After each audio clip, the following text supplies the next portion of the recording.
speaking, that maybe their relationship wasn't as great as some people thought. Looking at how Brady left New England, Peter, do you think that's a fair assumption now?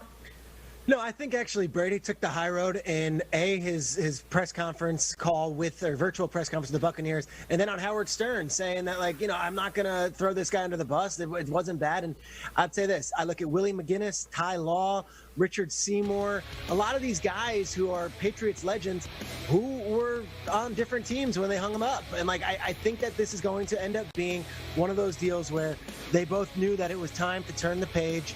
Brady, from what I gather, is as happy as can be with Bruce Arians right now. And I think Belichick's going to thrive on the fact that he's got an opportunity to show the rest of the world that maybe he can win without Tom Brady. But I don't think it was ever warm and fuzzy. And I go back to even when they were winning those Super Bowls, I don't think these two guys were ever as kindred spirits as they could think of. Like, to me, I think of Belichick, and his guys are Bruschi and McGinnis and Troy Brown. I don't necessarily see him and Brady going on vacation anytime soon, and they never had to. They had so much success. But yeah, I don't think that there's bad blood there. I just don't think they're ever going to be chummy, and they never were. Yeah, well said, Straights. I wanted to give people food for thought when I brought that up. Do I feel like the relationship was strong? Yeah, I feel like it was strong. Was it perfect? No, not by any means. And that's every relationship. And speaking of that, I feel like this wasn't a bad celebrity breakup like we see in Hollywood all the time. I think this is more like Cutler and Cavallari. And I feel like, the reason that that's applicable right now is because she posted it. I know she said she would like her privacy, but she put a post out there and told the world that they were getting a divorce. And she said, we just grew apart. And it's okay. It was good while it lasted. And I feel like that's the reason why we can look at Tom Brady and the Patriots and think to ourselves, it was strong. It was great while it lasted. They had an era where they dominated and were the best team in all of football. But they looked at each other at the end of it and said, it was real. Let's go our separate ways and hope for the best from each other. And I feel like that's fine for us to look at those two things differently, just like Cutler and his ex-wife now to be. Kyle, I know you saw that post, man. What do you think about that whole situation? Yeah, Belichick and Brady, highly successful marriage, beautiful children. It's like Bruce Willis and Demi Moore, which I guess would make Bruce Arians Ashton Kutcher somehow in this. But guys, I always thought that Brady and McDaniels were the bros. Like, I think they were the guys constantly talking and collaborating and being friends.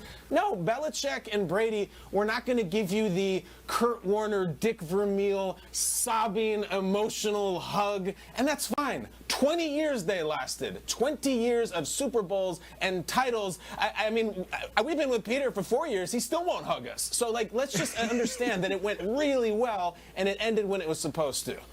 Certainly not now, Kyle. I'll get a hug out of him. So I just go low and get a hug out of him sometimes.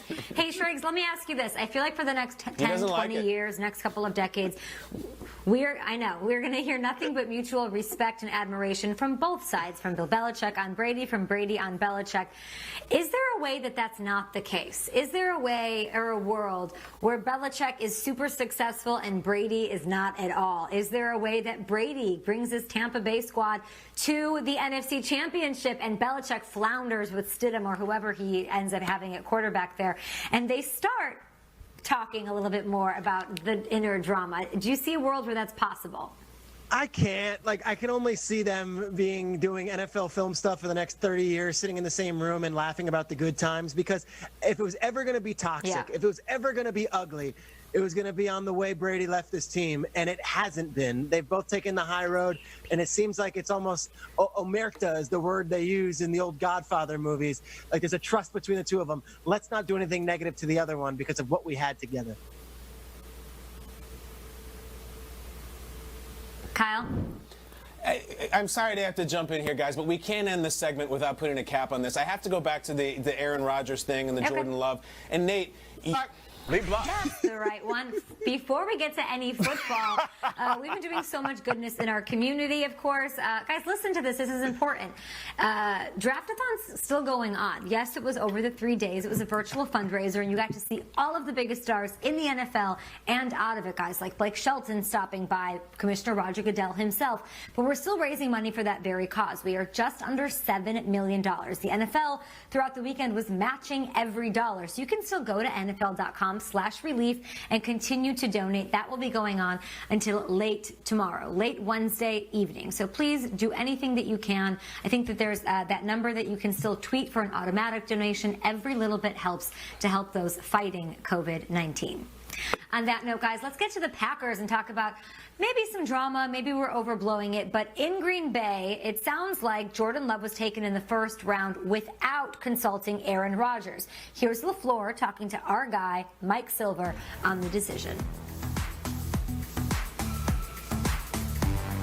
Okay, I got pumped about getting to coach this young quarterback. He has a chance to come here and soak it all in and learn from one of the best QBs. If not the best of all time, he will definitely have a front row seat to greatness. I know people are going to analyze and overanalyze, but Aaron's a consummate pro and terrific teammate, and he's our leader, and I love coaching him.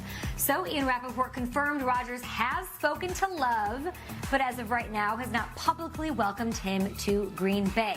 Guys, this is a decision not to include Rodgers in the Jordan Love conversation mean that we should, be concerned a little bit about their relationship in Green Bay? Kyle, Nate?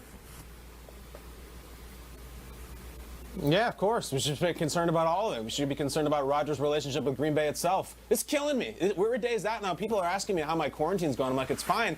I can't sleep because of the Jordan Love draft pick. It drives me absolutely crazy. And I remember a few years back, remember when the Colts ran the worst fake punt of all time, and it's been memed, and it's been satirized a million times? I remember Chris Collinsworth was on the call, and he said, what was the plan here? Well, I look at this pick of Jordan Love, and I say, what is the plan here? Let's just say next year Aaron Rodgers plays 16 games, they go to the playoffs, it's fine. And the year after that, same thing.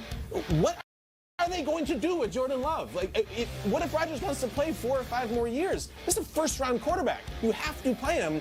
It doesn't make any sense. Neither do any of the explanations these people are coming up with for what Matt LaFleur and the Packers did. I even heard people say, well, look, it happened to Alex Smith. They drafted Pat Mahomes. Alex Smith is not Aaron Rodgers. Is not even close. Well, they drafted Daniel Jones. Eli Manning is not Aaron Rodgers. And they say, well, Rodgers is really expensive. He's worth it, dummy. Have you ever seen him play? Every kind of avenue of escape from this leads into a brick wall. I don't know how they're going to manage it, and I don't know how they're going to manage their relationship, because if you notice all these cute little tweets from quarterbacks saying, can't wait to get to work, Rodgers hasn't said squat, and I don't blame him. Yeah, I hear you on that, KB. Yesterday we talked about this, and I mentioned how Russell Wilson was drafted to Seattle when they had Matt Flynn already under contract. But you're right, Matt Flynn isn't Aaron Rodgers either. So I feel you when it comes to breaking down the draft selection and criticizing them, because they could have addressed other positions. I mean, they addressed 2 positions that were their most solid positions, quarterback and running back, with their first 2 picks. But I feel like we shouldn't be concerned, because this is the circle of life. This happens. Rodgers has been through this before. Well, you might want to sit here and say, Kyle, that these other quarterbacks aren't Aaron Rodgers, but Brett Favre was kind of Rodgers before Rodgers. I mean, he was Brett bleeping Favre, and they still drafted Rodgers. And Rodgers had to sit back, relax, and wait his turn. And we criticized all of this, and Brett Favre didn't take lightly to this selection. So I feel like we just got to give it time. When it comes to the circle of life, I feel like Aaron Rodgers needs to take advantage, conquer his jungle while his roar is still loud enough. By that, I mean win a Super Bowl sooner than later. That way, you can keep this young man on the bench. And just like the Lion King movie, the original's always better. And Aaron Rodgers right now is the original. Until we can appreciate what Jordan Love brings to the table, we're still going to cheer and hope that Aaron Rodgers gets to another Super Bowl. There's been a lot of comparisons to Favre. I'm going to go back even further. 1992, the Denver Broncos had been to 3 different Super Bowls. They had gone in 86, they'd gone in 89, and they had gone in 88. And the Broncos had this team that everyone looked at Elway as a team. 25th overall, the Denver Broncos select, with John Elway in his prime, Tommy Maddox at a UCLA. All right, Tommy Maddox. Elway says the story like this. He says, I was standing at the baggage claim at the airport, and we needed a wideout. I said, oh, Carl Pickens must have been gone. He ended up not going until the second round. Elway then, this is 15 years later, with a laugh, says, how'd that work out? So I'm telling you, this is never going to leave Aaron Rodgers. And Tommy Maddox, of course, never did anything for the Broncos, would go on to the Steelers years later after an XFL career. But, this is going to be a stick in Aaron Rodgers' craw for the rest of his career, however long he wants it to be. It might be for the rest of his life. But what Elway did was block out Tommy Maddox, go and do whatever he needed to get that right situation going, and would go on to win 2 more Super Bowls and get the last laugh. I think if anything is a silver lining in this deal, maybe this inspires Rodgers to just get over the hump and win that NFC Championship game next year, win that Super Bowl, and be able to one to have the last laugh and say, you took Jordan Love while I was still on the roster. But yes, to Kyle and Nate's point, I am still scratching my head. A fascinating draft pick, one that they traded up to get. And we're looking for answers. Hopefully we will hear from Aaron Rodgers publicly on what he thinks of it. I'm so curious to know whether or not he was blindsided. That's if the question that we asked this morning was, is there concern about the relationship? Yeah, there is concern if they really did not let him know at all that this might be an option to take another quarterback in this draft. Let's just keep being Dr. Phil here and digging into other relationships, shall we? Should we bring up the Patriots and Tom Brady, who's no longer a Patriot, and Bill Belichick, guys? Nate, you kind of brought this up yesterday. And you went the route of referencing Brett Favre. You, like many people, have done that. We gotta put this to bed. I cannot bend over backwards stressing you how different this situation was.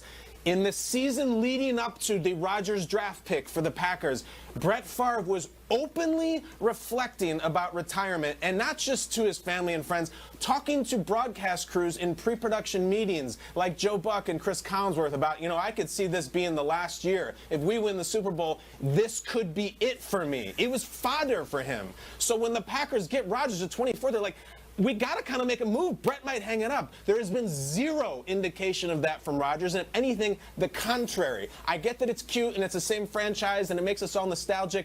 Please, everybody, the Favre pick and the Rodgers pick are totally, totally different. Well said by Kyle. What do you guys out there I'll think disagree at Jim with you McPhee on with that. your Listen, thoughts? There's so much more to get to. Oh, go ahead. We got time. Go for it. No, I just wanted to say that I completely disagree. I was playing during that time, and I remember how the world looked at Brett Favre, and he was one of the best, if not the best. And now you look at Rodgers, he's one of the best, if not the best. The fact that Brett Favre might have been mentioned in retirement, that was coming out of his mouth. Aaron Rodgers has had injuries. You remember the clavicle? You remember him pulling himself up off the ground? He might not have to mention retirement for the organization to look at him and say, well, damn, at 36, 37, he only has a few more years. If we really like Jordan Love, let's go ahead and get him right now so we have a plan and we're not sitting here like the Pittsburgh Steelers shuffling a couple of backup quarterbacks that aren't our future. I feel like this is something that we can compare. I know you want to put it to bed and you're very passionate about it, but I feel like they're two different situations that have a common thread between them. I respect your opinion. We'll talk all off. We're good? All right.